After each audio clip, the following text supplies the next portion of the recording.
Hello traders, இன்னைக்கு April 15 மார்க்கெட்டில் என்ன இருக்குன்னு பார்ப்போம். ஃபுல்லாகவே சைடு தான் ட்ரேடர்ஸ். அதாவது 24,280 24,150 50 30 130 பாயிண்ட் தான் ட்ரேடர்ஸ். இந்த ரேஞ்சுக்குள்ளே தான் மார்க்கெட் இருக்கு. இதில் இன்ஸ்டியூஷன் வந்திருக்கானா இல்லையா அப்படின்னு ஒரு வாட்டி நம்ம செக் பண்ணுறோம். அதுக்குள்ள நம்ம ஒரு அப்ளிகேஷன் வச்சுருக்கோம். என்எஸ்சிட்டு வந்து டேட்டா வாங்கி பை ஆர்டர் செல் ஆர்டர் வந்தால் நம்மளுக்கு காட்டுற மாதிரி வச்சுருக்கோம். பார்ப்போம். இதான் ட்ரேடர்ஸ். இது வந்து எல்லா ஃபோனும், இது வந்து ஆண்ட்ராய்டு அப்ளிகேஷனு, எல்லா ஃபோன்லேயும் ஒர்க் ஆகும். ஓப்பன் பண்ணி பார்ப்போமே.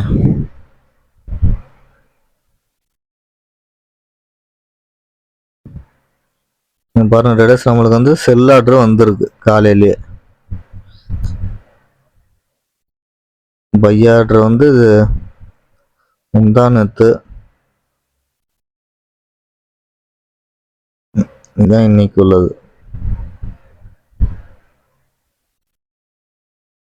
நீங்க பாருங்க ட்ரேடர்ஸ், கரெக்டா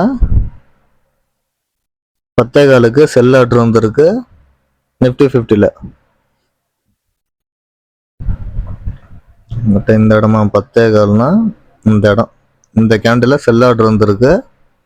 ஃபர்தரா மார்க்கெட்டு கீழே தான் வந்திருக்கு. நம்ம இதை அப்படியே நம்ம கேப்சர் பண்ணோம் ட்ரேடர்ஸ். ஒரு 90 பாயிண்ட் அப்படியே நம்ம கேப்சர் பண்ணிட்டோம். அது ப்ராஃபிட் அண்ட் லாஸ் வந்து நான் தனியாக ஷார்ட்ஸில் போடுறேன். இன்னைக்கு சைடு தான் இருந்தாலும் இன்ஸ்டியூஷன் வந்திருக்கான். ஆனால் அது ஃபர்தராக கீழே போல. அப்போ என்ன அர்த்தம்னா, இந்த செல் ஆர்டர் வந்து நாளைக்கும் கண்டினியூ ஆகும். நாளைக்கு மேபி கேப் டவுனு அந்த மாதிரி கொடுத்து இது ஃபில் பண்ணுறோனுங்க. அந்த செல்லு கண்டினியூ ஆகும் ட்ரேடர்ஸ். அவ்வளோதான். இது ஏன் சொல்கிறேன்னா, இங்கே பாருங்கள், இதில் வந்து நமக்கு பை ஆர்டர் வந்தது. ஃபர்தராக மேலே டைம் இல்லாதனால மேலே கொண்டு போக முடியல.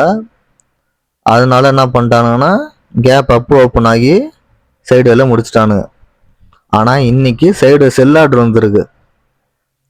இன்னைக்கு ட்ரெண்ட் ஆயிருக்கணும், ஆனால் ட்ரெண்ட் ஆகல. அதனால நாளைக்கு என்ன ஆகும்னா, மேபி கேப் டவுன் கொடுத்து போகலாம். ஓகே ட்ரேடர்ஸ், நாளைக்கு என்ன மாதிரி சிக்னல் காட்டுதுன்னு நாளைக்கு பார்ப்போம். இந்த வீடியோவில் உங்களுக்கு எதாவது டவுட்னா கமெண்ட் பண்ணுங்கள். வீடியோ பிடிச்சா லைக் பண்ணுங்கள், ஷேர் பண்ணுங்கள். Thank you traders.